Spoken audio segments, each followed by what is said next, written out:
back to Lego by the Book. Today I'm going to be building the set I got for Christmas from my younger sister Diara. This is set 75950, Aragog's Lair. Now, I was actually given set 4727, Aragog and the Forbidden Forest, many years ago for Christmas. It's entirely possible that that one was also from Diara. I'm not sure. She almost always gets me Lego, which is really, really cool of her.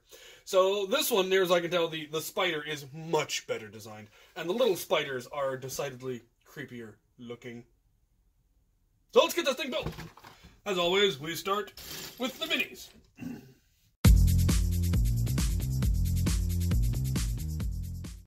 First off, we of course have a Harry Potter. He is carrying a candle that is made entirely out of parts that I did not previously have.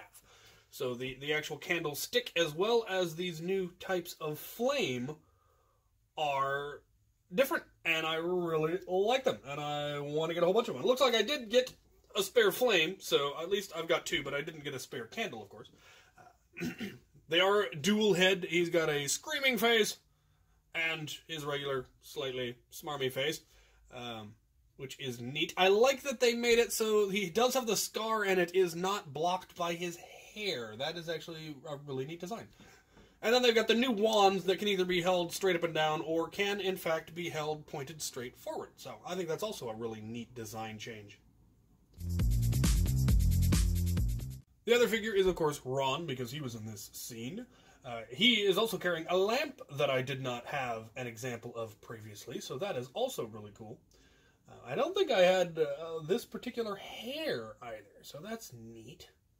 They have started making the kids' legs with the dwarf legs so that they're actually short. And in the newest ones for, I think, the slightly older versions, they actually now have articulated shorter legs. They're not as short as these ones, but they're not as long as Lego ones. They're similar to the dwarf ones that came in those Enlightened sets. So that is pretty cool. Alright, let's, I assume, build a giant spider next. Nope, we're building the shrub next. Cool. There's a part I'd never seen before. It's a 2x2 round brick with a hole through it. Neat. Curious what those were originally developed for.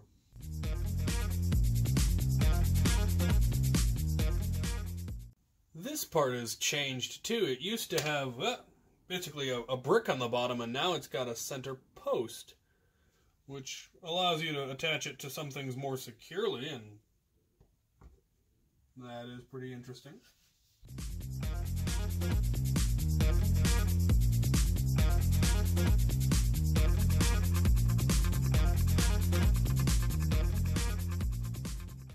Alright, there is our little tree diorama with spider webs and these creepy little spiders on them.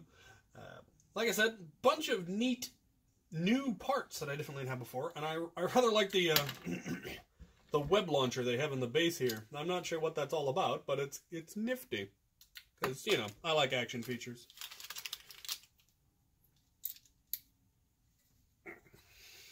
Alright, now we build the giant creepy spider.